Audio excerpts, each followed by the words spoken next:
Thank you so much for joining us today and welcome to the Morningstar Sustainalytics webinar on addressing key corporate ESG issues, lessons from industries with high ESG risk. I'm Shilpi Singh, Director on the Corporate Solutions team. And in today's webinar, we'll delve into the 5 industries facing the highest ESG risk, the material issues that impact these industries, and how companies can best manage these issues. The session follows the release of an ebook on the same topic earlier this year. So a bit of housekeeping before we get started. This webinar is being recorded. We will be sharing the recording with all participants in the coming days, and a recording will be posted to the Morningstar Sustainalytics website. All lines have been placed on mute to prevent any background noise, but we do welcome your questions. And please use the Q&A chat function and we'll get to your questions at the conclusion of this discussion. Next slide, please. Great. So moving on to the speakers, joining us for today's session, we have with us 2 key members of the ESG research team here at Sustainalytics.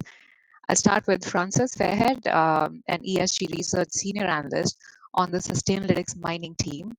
For the last 3 years, she's been focusing on reviewing mining-related ESG factors and any linked controversies and enjoys covering the mining industry because of the crucial role it plays in providing key materials needed for our everyday lives. And our second speaker is Toshi Badbuya. He's an ESG senior research analyst covering the oil and gas sector. And Toshi acknowledges that the energy sector is one of the most important sectors in ESG research, primarily due to the massive scale and complexity. So thank you for joining us, Frances and Toshi. Next slide, please. Yeah, so a quick round of show. We are going to start with an overview of the role played by Sustainalytics and the Corporate Solutions team in supporting strategic client ESG initiatives. We'll also touch upon the approach taken to assess ESG risk and the significance of identifying and examining material ESG issues.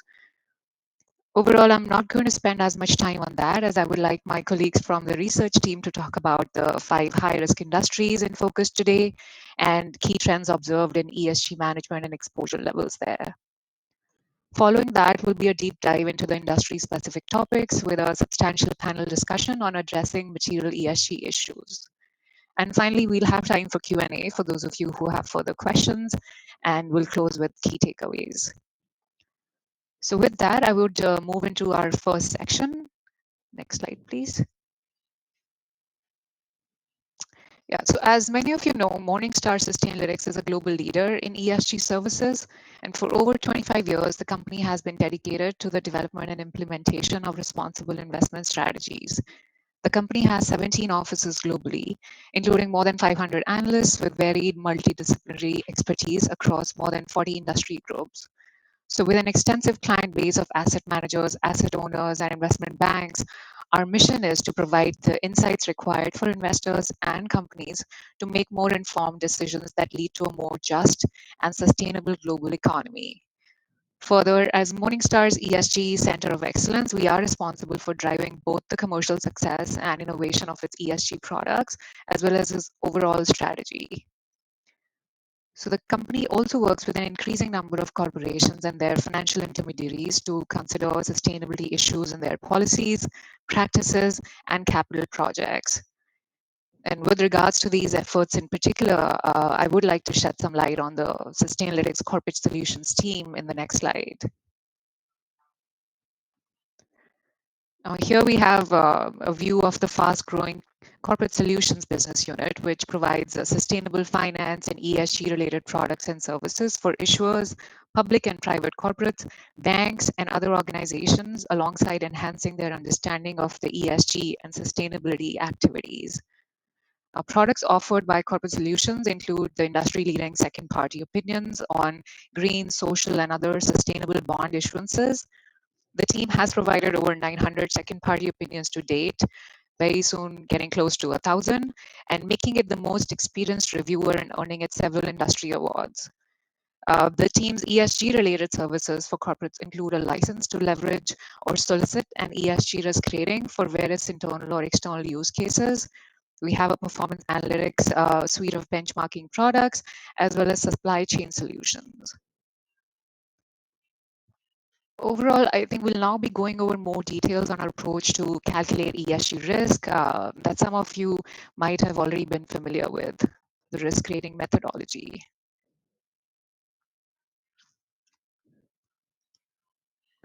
So an ESG risk rating measures a company's exposure to industry-specific financially material, environmental, social, and governance risks, and how well a company is managing those risks.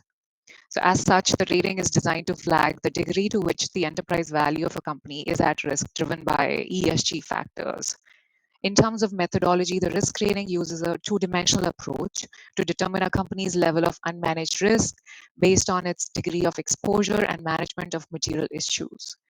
And as you'll see here on the slide, levels of unmanaged risk are added up for various factors of a company vis-a-vis a set of ESG issues that are considered most material for the company to arrive at the final total unmanaged risk. It is worth noting that controversies for a company are reviewed on a dynamic basis and can impact the top level risk ratings.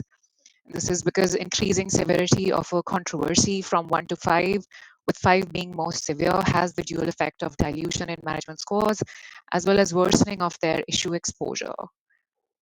Summarizing it, I mean, overall, the final risk rating assesses a company's unmanaged risk of material ESG issues, or MEIs as we call them, and sits within 5 risk categories, negligible, low, medium, high to severe. And the rating is absolute in nature and comparable across industries and regions. And since the rating measures risk, a high score is considered to be poor or bad performance, and a low score is considered to be good. Um, I think in the next slide, please. We will here review what material ESG issues comprise of. But on that note, we do have a poll question for the audience. If you could share your input on the awareness around ESG issues most material to companies from your industry.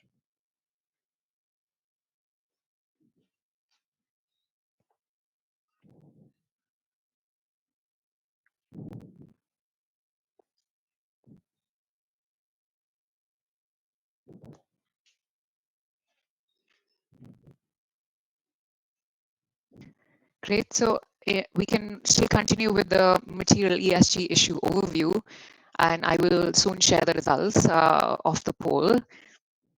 Given that we've covered the risk rating methodology earlier and the significance of material ESG issues there, I do want to highlight that an ESG issue is considered material if the company is sufficiently exposed to this issue in terms of impact on its economic value and its financial risk and return profile from an investment perspective. The risk rating methodology has over 20 MEIs that are selected at the sub-industry level based on our research and analysis, incidents and controversies data that is captured, the corporate view related to revenue structure, business model, and other input that we receive from companies. So while there are over 20 MEIs available in the methodology, a company can be typically assessed on up to 10 of them. And generally, these issues are assigned by the research team on a sub-industry level, keeping in mind the most material ones faced by a company.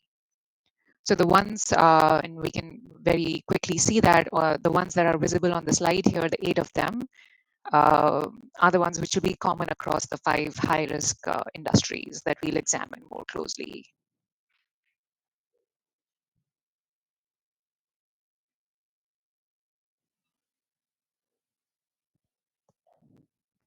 So as we can see, these are the 8 material issues which are common across the high-risk industries in focus today. And do we have the poll results already, or we could cover that a bit later? Okay.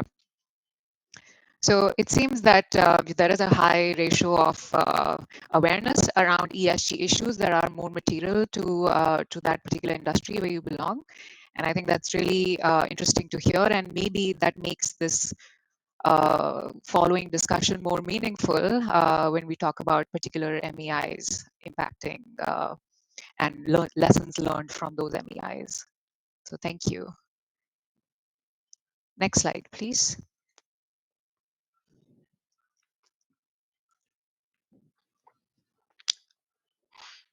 Okay, so here, this slide highlights the risk levels of various industries in the Sustainalytics research universe.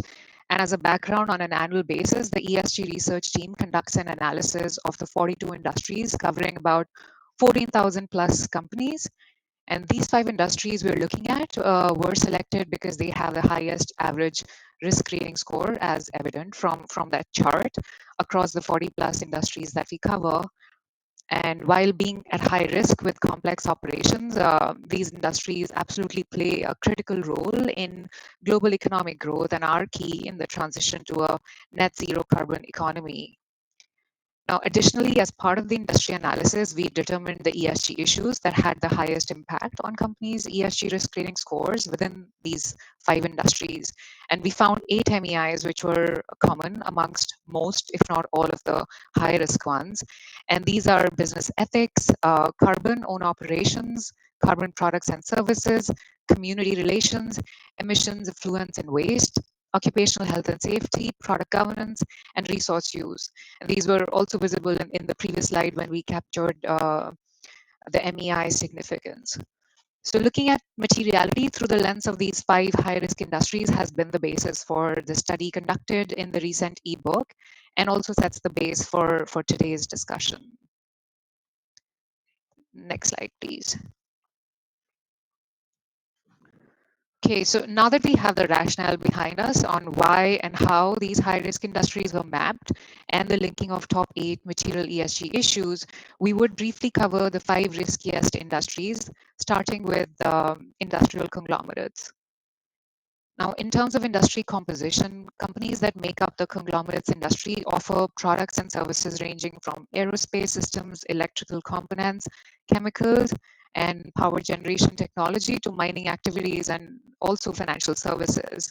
As a result, they have high exposure to multiple MEIs, and management generally skews towards the weaker side in this industry because conglomerates face challenges in terms of applying suitable management systems across the entire company, again, given the diverse nature of the products and services that they offer.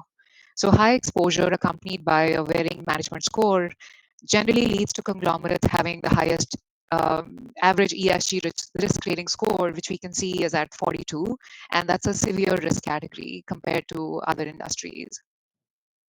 Now, having said that, several of the industry's most important MEIs are highly manageable. So through strong management programs and policies, companies could meaningfully mitigate risk from multiple MEIs. For instance, proactive energy management increasingly involves developing a low carbon strategy within a broader sustainability roadmap to achieve significant operational efficiencies. And there are also advantages of looking at the product quality and safety risks more actively, given the multiple product lines in business portfolios that need to be accounted for. So overall, the pace of change and improvement could vary widely amongst different companies, including the recovery from impacts of the COVID-19 pandemic, depending on their core operations, they belonging to the conglomerates industry. So that is it for industrial conglomerates. I think in the next few slides, Francis and Toshi will be covering the other 4 high-risk industries, starting with the steel industry. Over to you, Francis. Thanks, Shilpi. The steel industry is the second highest level of unmanaged ESG risk out of all of the industries in our coverage universe. This can largely be attributed to the large number of issues that companies in the sector have to manage. Overall, they have to manage 10 material issues in addition to corporate governance. We've highlighted on the slide carbon own operations, emissions, effluents, and waste, and health and safety as 3 of the most material issues for these companies. Within the industry, companies with mining operations have higher exposure to material ESG issues than their peers. You can see in the chart on the right-hand side that companies in the industry have exhibit a variety of management strength of their material issues. But overall, management is fairly strong compared to Sustainalytics' entire research universe, which is shown in gray.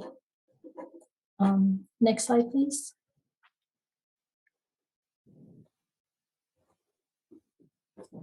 The diversified metals industry includes diversified metals miners as well as aluminium companies. And the precious metals industry covers precious metals miners and gold miners. We have separate slides for the two industries, but I'm going to discuss them together because companies in the industries have a lot of similarities in what they do, as well as their exposure to ESG risks and their management of ESG risks.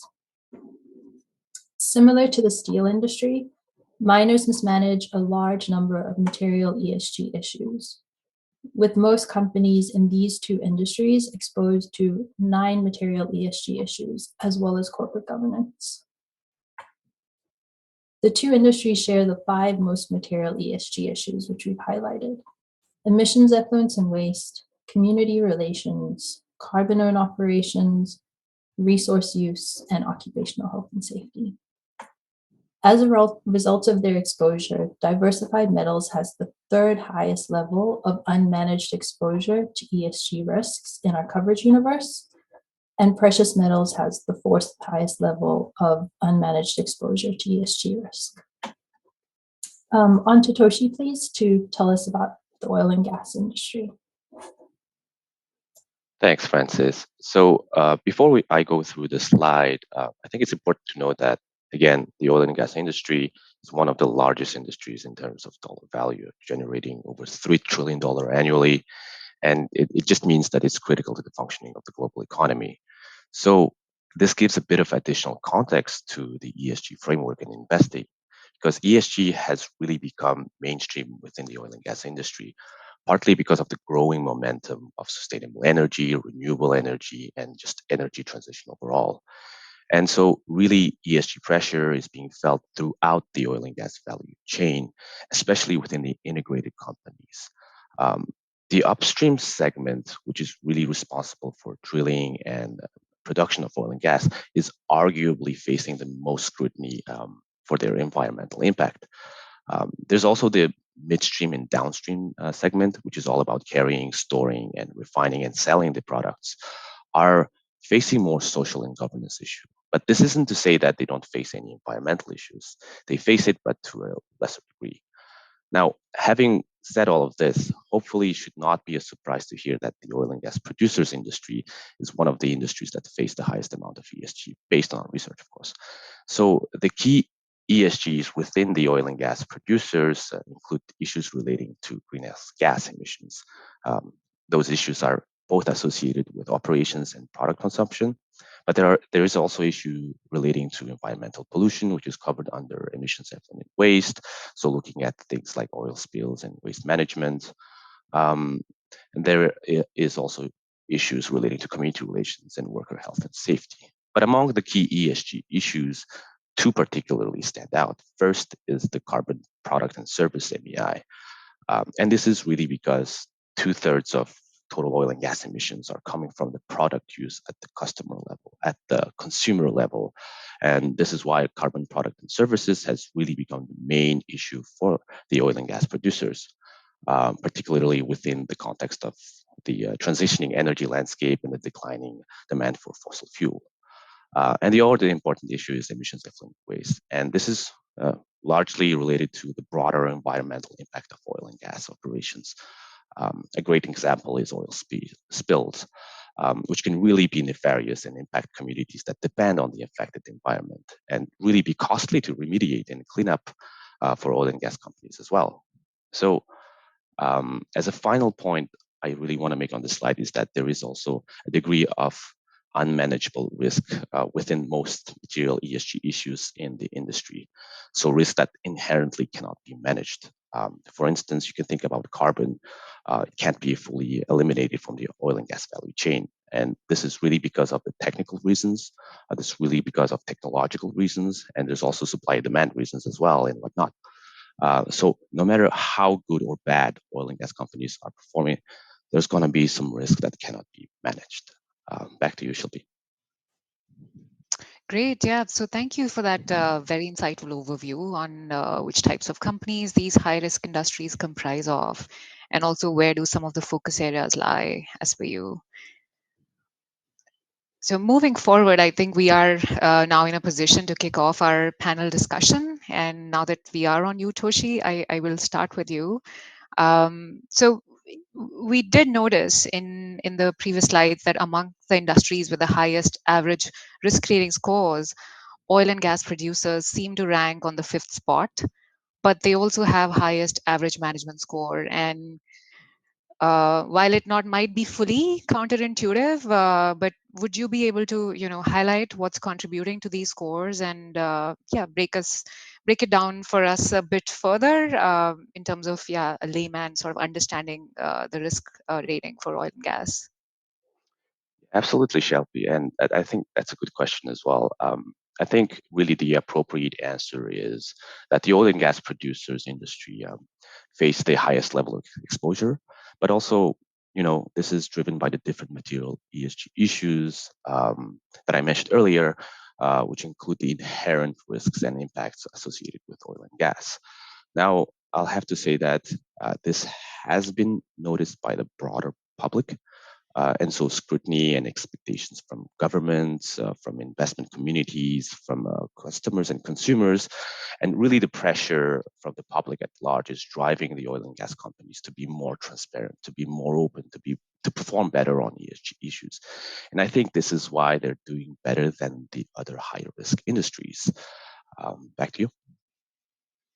Okay, yeah, great. So that does help us understand better the earlier industry distribution and perhaps the difference that oil and gas industry brings due to the maturity of ESG topics in the industry. So in linking, that to companies in the sector that are not doing such a great job at managing some of these MEIs that we talked about, how, according to you, they are being impacted? Yeah, so I think in all likelihood, a company without an ESG strategy will find it more difficult to raise capital from investors. That includes the private ones.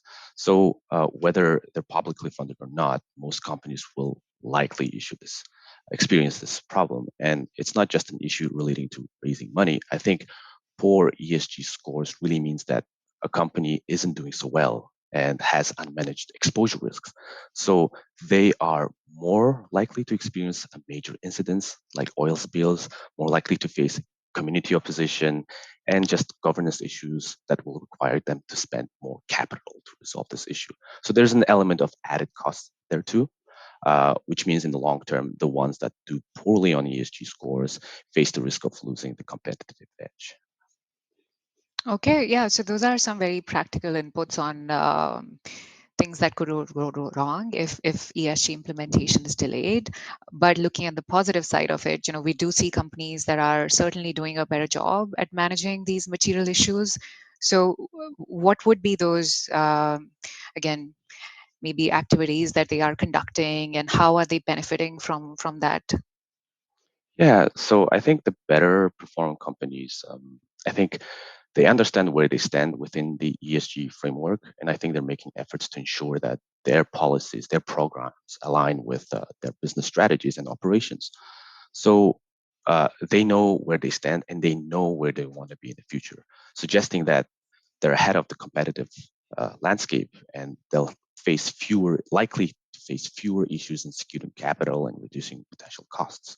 So it may be obvious, but you can manage what you can measure, right? Yeah, true.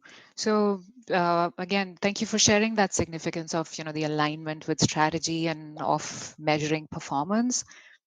Um, Turning to you, Francis, in the mining industry, and you also covered the metals. So, how are companies addressing environmental related MEIs such as emissions, effluents, and waste for their own operations as well as resource use?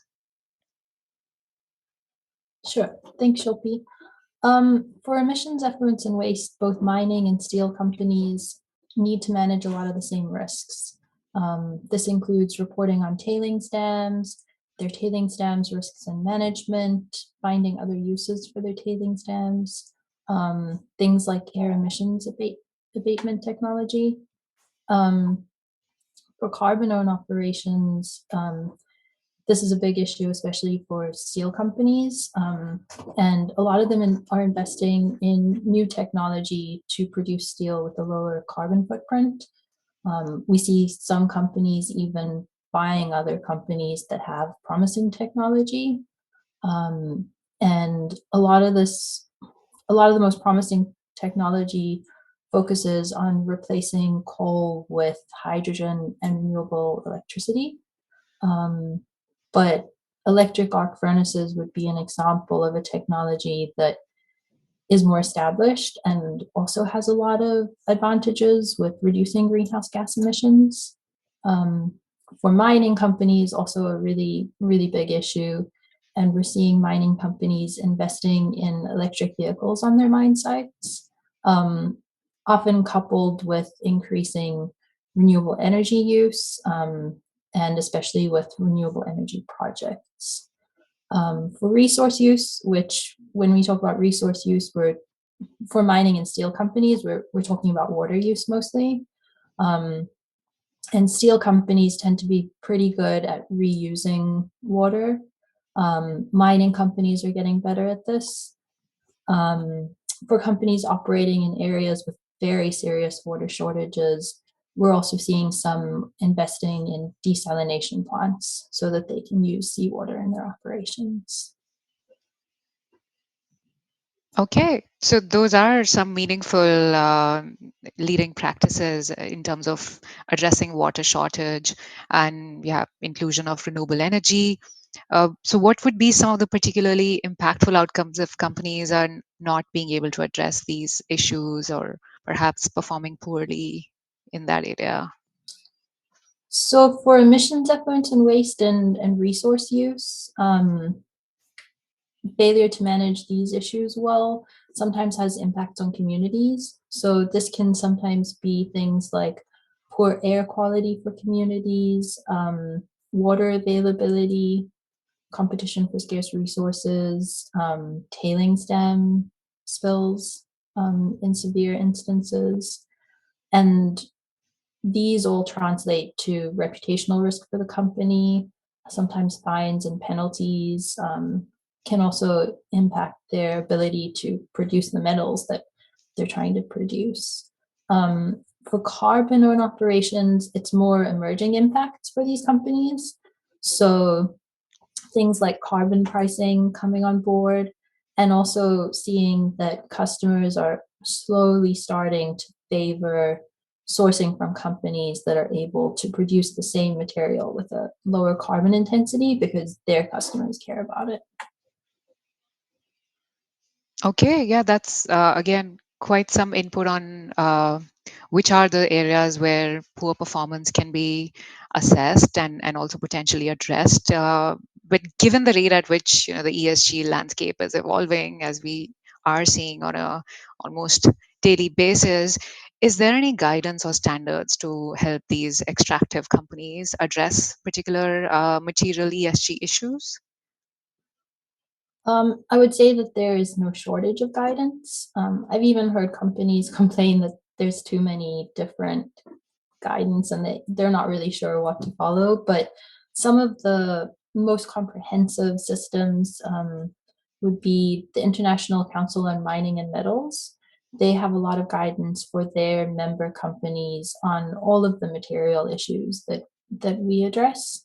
The Initiative for Responsible Mining Assurance also has comprehensive guidance, and they also have the advantage that companies can be audited to their standards, which can be really helpful for customers of these companies.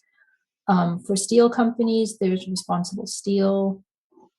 For carbon specifically, there's the Science Based Target Initiative, which companies can use to set greenhouse gas reduction targets. Okay, so thank you for this great overview and highlighting the importance of accounting for these market standards and numerable like guidelines that are available. I think leading practices and learning from peers and the market is another area which we see companies diving more into. I think now I would like to take some time to drill down and better understand the role played by these non-environmental factors that impact some of the high-risk industries we talked about.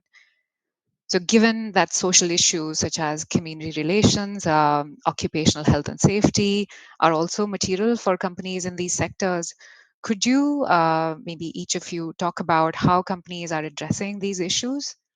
And we could start with you, Francis, now that we have you actively on the line. Sure. So for community relations, one of the best ways to manage this issue is managing the environmental issues that impact communities.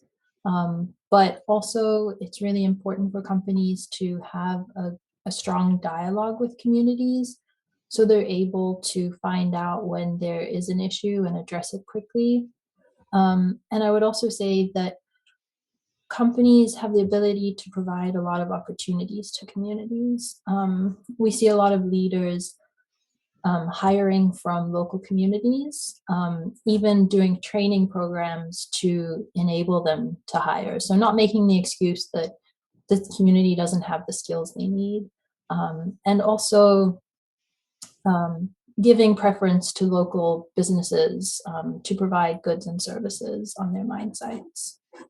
Um, for occupational health and safety, another important social issue, um, companies really starting by understanding their safety risks because different operations, everything's a little bit unique. So really understanding which risks are most relevant to them. And I think also focusing on learning from past incidents to prevent future ones.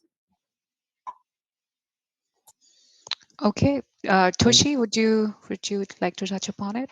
yeah, absolutely. So I would agree with Francis here, but I think truly there's a growing need for action and transparency on social factors on top of environmental issues. I think in our increasingly globalized economy, the public expects companies to take on social matters and take it account across their value chain, across their business operations, and across their overall value chain. And so for oil and gas companies, I would agree with Francis, the need to engage and the need to communicate properly with communities, especially about their project, is becoming a critical element.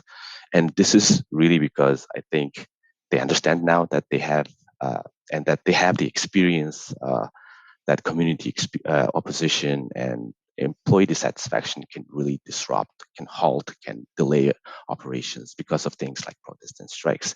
And we've seen it recently in the past, pipeline projects getting canceled, or we have huge strikes that last for several days. So I think the message is clear, but also I think the COVID-19 pandemic pushed this issue to the front seat. I think nowadays employee and community safety issues are on the same table as issues relating to capital and operational expenditures and whatnot, right? And of course, I think policymakers and politicians and governments in general around the world are making efforts. They could do better, but they're making efforts more than before on social issues in policymaking, regulations, and disclosure. Okay. I think we covered the other social issues, but business ethics too featured in one of those 8 common MEIs. And I mean, I would still think it's an issue that should be considered by companies across sectors, right? Not just the ones that we are covering as the high risk ones. So how are companies looking at business ethics issues in relation to the sectors you're covering? Yeah, do you want to start ahead, Francis? Sure. I can say that for business ethics and also relatedly bribery and corruption, I think companies really start tackling this with training their employees on what is acceptable behavior, what is unacceptable behavior, and also making sure that both internal and external stakeholders have a channel to report any kind of unethical breaches. It's really a an important issue for all of these sectors, even though we didn't highlight it on the previous slides. Okay, Yeah, that's great to know. Yeah. Toshi, please go ahead. yeah. I think for oil and gas companies, business ethics and just having a high level of transparency are significant challenges. It's I think really because of government relation is one of the critical elements for oil and gas companies, really to conduct their business and just to ultimately gain access to oil and gas reserves. So companies with significant reserves or operational footprint in countries with widespread corruption or corruption-prone countries, or with ambiguous laws and regulations face more risks, right, in that aspect. So I think the industry now, especially with ESG, really feels the pressure from the public to ensure that governance structure, that their governance system, and just their overall business practices really address corruption and payments of unethical funds to government officials and as well as private individuals with wealth and power. But overall, I think having a high ethical standards really serves in the long term for oil and gas companies and for their businesses, especially for improving their credibility. And we can observe that some of the oil and gas companies within our research universe are starting to demonstrate a stronger company-wide codes that serve as a standard of conduct for both employees and the executives. Okay, I think I'm also being conscious of the time to make sure we have sufficient time for the Q&A later. But before we close the panel discussion, maybe a question on how we've talked about some of these manageable risks that can be curtailed in particular material issues.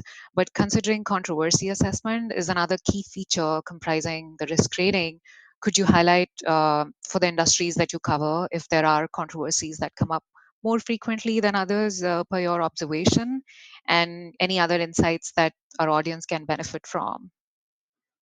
Yeah, I can start ahead if you don't mind, Francis. Um, so yeah, in terms of controversies, I think issues relating to occupational health and safety, so like workspace safety, and then emissions effluent waste, so really issues relating to environmental pollution are quite frequent. And this is not surprise to everyone here maybe, but I think it's just because of the industrial nature of the oil and gas industry, right? Um, but overall, the controversy research and the fact that we're capturing these frequent controversies is a testament of our research, because any company that's involved in controversies really indicate that they maybe their management system are not working properly to manage ESG risks, even though on the surface it looks good, right? And I can add, we see a lot of the same patterns in steel companies and diversified miners and precious miners. When we look at the data, health and safety incidents are the most common in the industries. But I'd say emissions, effluents and waste, and community relations are almost as common. And probably they tend to be more severe when they do occur. And I think that's because when we look at the companies we cover, health and safety, the risks are really high, but probably the management of it has been happening for the longest amount of time. So if companies are covering the bare minimum, that's probably where they're managing. And we're seeing more gaps with community relations and emissions, effluents, and waste. Okay, so this is super insightful, and I think it touches well upon the various risk components that are accounted for in the risk rating.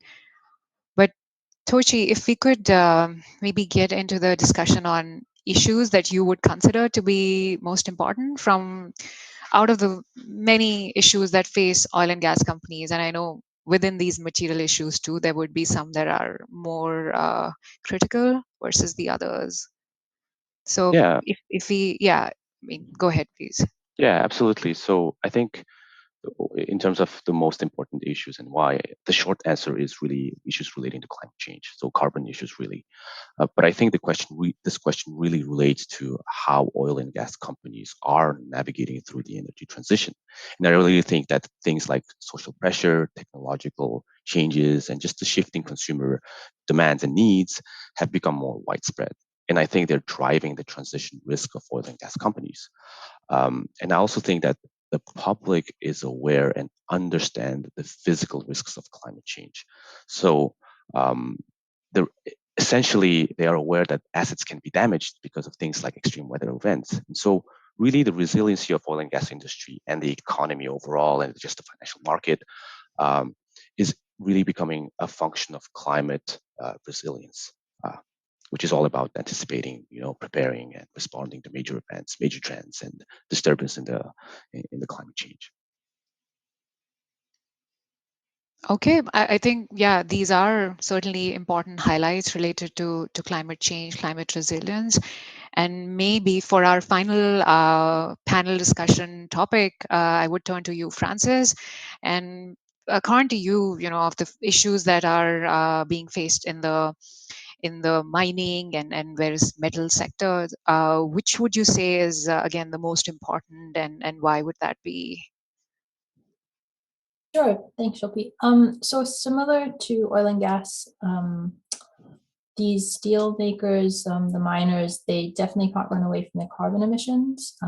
When we look at the steel industry, it accounts for about 8% of global carbon emissions. So that's really important. Companies are being asked by investors to make targets and commitments to reduce these emissions and really manage it properly.